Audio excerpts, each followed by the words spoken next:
All right, peace and blessings. Welcome to another episode of the Author Spotlight Self-Publishing 30 Days podcast. I'm your host, Rob YB Youngblood, President of Sales for Self-Publishing 30 Days. And I have the pleasure of being with Mills Rodgers. He's a speaker, he's an author, and phenomenal backdrop he has there. I'm sure he's going to tell you a little bit about what you see. For those of you who are listening, you don't get the pleasure of seeing this beautiful backdrop that he has, but we'll get a chance to have him tell you about it. But Mills, welcome to the Author Spotlight. How you doing today, sir? Oh, I'm doing fantastic. Thank you so much for having me. Yeah, it's a pleasure. You know, whenever we get an opportunity to connect with authors, whether we've worked with them or not, we want to put them in a position to increase their visibility, their credibility, and profitability. So, Mills, tell us a little bit about yourself. A little bit about myself. I'm a former teacher, military veteran, originally from Ville Platte, Louisiana, real small town in rural Louisiana. And so it's been quite a journey. Let me go a little bit more into detail. So went to college, went in the military for a few years, got into education. And, you know, being an educator is probably the best experience I had because it exposed me to so many different people. You know, you're dealing with a microcosm of society. And so, you know, I got a chance to just understand kids, adults, really in depth by being in that field. And it definitely put me on a path to speaking, which, you know, I don't know how much time you got, but, you know, I could talk more about how that happened also. But that's a real brief synopsis. I've been speaking for about 5 years now, you know. Well, 4.5, well, it's going to be 5 in February of 2022. So yeah, about 5 years. And I've just been blessed to have spoken coast to coast. And it's just, for me, it's kind of crazy. I'm like, man, I'm just this dude from, you know, Louisiana. Like I said, I came from a poor town, you know, and just the opportunities that I've had, you know, I haven't had to change who I am or pretend to be something different. You know, I'm still Black. Yeah. I'm still, you know, here in America and everything. And, you know, you know, things have happened. So I love it. So what came first, the speaking or the authoring? Like, what did you become an author first and then you took what you put in your book and decided to speak, or were you a speaker and then took the lessons of what you spoke about and put it into a book? What came first? Definitely the speaking. I like to tell students, I never ever thought I would write a book. I'll be honest about that. I'm not even crazy about writing if I'm going to just speak authentically. Yeah. But I got into speaking, and you know, a couple of people came up to me and they're like, man, you know, if you're going to be a speaker, you need to write a book. And I'm like, oh man, I'm not even into that. You know, I don't want to write. And but then, hey, I was hungry to make this happen. And so about a year in, I'm like, okay, you know what? I'm gonna do a book. And the blessing was that I already had a blog. I was doing some blogging. And so what I did was I took down the blog, and so I used a lot of that material, but then I just added on to it. And that's how I came up with my first book. Yeah, that's good. That's good. So tell us, what's the name of your book and what is the book about? The latest edition of my book is called titled You Can Win Being You. And so like the title says, and kind of like my own story that I just shared with you, you know, I believe that you can be true to who you are and be successful in life. You know, that's a real brief synopsis of that right there, that, you know, you don't have to change, you don't have to pretend, you know, that look, in this country, they got people of all shapes, sizes, colors that have been successful. Yes, there's discrimination out there, no doubt about that. Yeah. But are you going to let that stop you? Right. You know, because we got several examples of people that did not let that stop them. Yeah. And so that's what my book is about. That's good. That's good. So where were you in your speaking process when you decided to write this book? Obviously, you were influenced by people. They said, if you're going to be a speaker, you need to have a book. Like, what stage in your life, you know, like what was going on in your life that said, you know what, I'm ready to put this book together? Oh, great question. Well, you know, I was in education, and honestly, I was trying to climb the ladder At the time, I was looking to be an administrator, and I had a lot of disappointments in that area. You know, I went to interviews, several interviews, and it was always no, no, no. You're not the right fit. And, you know, look, if I'm gonna just speak candidly, you know, as a Black man, you know, you look at that and it's like, well, yeah, everybody looks different than me, you know? So, yeah, I'm not gonna be the right fit. You know, if you're at it, if you look at the interview panel and no one looks like you, then just according to human nature, you're not gonna be the right fit, honestly. And so those disappointments led me into speaking. And because I'd always gotten good feedback whenever I'd done presentations and everything at school. And so I'm like, hey, I'm comfortable doing that. And so that's why I got into speaking.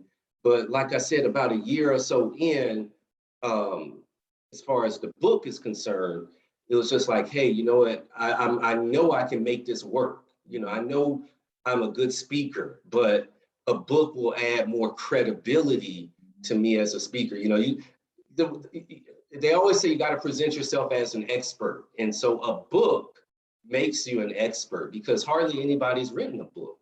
You know, yeah, there's a whole bunch of books out there, but compared to the general population, you know, not too many people have written a book. And so that makes you an expert right there. You know, you don't need to go get some special title or anything like that. And so that is pretty much how I arrived at that point. Yeah, you're absolutely right. I was reading that there's a statistic that said that 2% of the world's population are authors.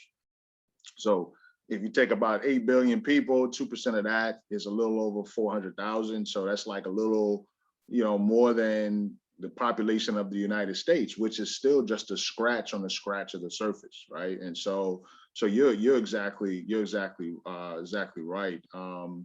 And so, you know, I think at the end of the day, and let me say that right, it's 400 million versus 400,000. So, you know, at the end of the day, you know, being an author gives you that ability to, you know, empower people and inspire people. What was the biggest challenge that you had to face in becoming an author? Obviously, you said, you know, your focus was on speaking at first. You never really thought that you were going to be an author. You wasn't really into writing. What was your biggest challenge in becoming an author?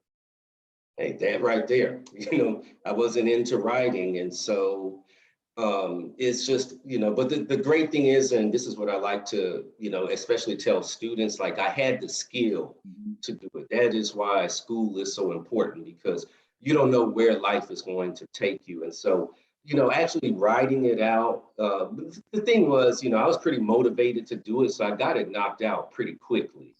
And then of course, like, okay, now I have it. How I'm going to get it into the hands of people. And so a great thing with having a book is the fact that you can leverage it. And so I would even say, you know, if you're going to be an author, you need to speak. You really, really do need to speak. Those two to me go hand in hand, because you can go and speak on your book and people will buy the books. You can have the organization pre-purchase the books. And so that's your fee right there as a speaker. And so those are some of the things I would say I would recommend. And, you know, because at first I didn't even realize that. And then it almost happened by accident. Like I was talking to this one organization and they're like, oh, we can't pay you to speak, but we'll buy 300 copies of your books. And I was like, whoa, that was like an aha moment. Yeah. I can make this work. Now I was like, man, this is, you know, having a book is, you know. So, you know, that was probably an obstacle also. It's like, I didn't know how to leverage it. That was just something, because I was reaching out to people, I learned. But now, you know, a lot of people probably like yourself put that out. Like, hey, you know what, leverage your book that way. Yeah, that's good. That's good. No, I love it. And you're exactly right. There's so many ways to monetize your book and you know, put yourself in a position to be profitable. Tell us, who is your book for and why should they pick it up? My book is pretty much targeted. Well, I actually have two versions. I have one version, Success is a Process, Not an Event, Inspiring a Mindset to Flourish as Educators. So that one's targeted specifically toward people in the education field, whether they're a principal, whether they're a teacher assistant, pretty much anyone, whether they whether they're the bus driver. And then I have You Can Win Being You, which is more of a general motivational type book, but I really push it more towards students because I feel like students can relate to it, and it gives them tools to push through the many obstacles that they're going to face. Yeah, that's good. That's good. So now that you have these two editions out there, what's next for you as an author? What do you see on the horizon? What do I see on the horizon? Right now, as an author, I'm considering maybe putting out another book, but I'm looking more at a course to support the book. Yeah. And so I've developed one, but I feel like it needs to be tweaked a little bit more. But yeah, I'm looking more so at a course or curriculum to electronically to support the book. Yeah, so we talked earlier, we kicked off the conversation, we was talking about this backdrop. Tell me a little about the backdrop. So for those who are listening, they can't see this beautiful backdrop that you have behind you, the skyline. What's the skyline and what's the significance of the city that you're in? Well, it's San Antonio, Texas, and that's where I live. That's where I currently live. And so, I try to present myself in the best manner, and I definitely want to represent where I'm from or where I'm living at. And so that's how I came up with the backdrop. But whenever I do virtual presentations, I usually try to put up a picture of the city or something scenic from that particular place that I'm speaking to. I love it. No, that's a great nugget for those of you who are listening and watching.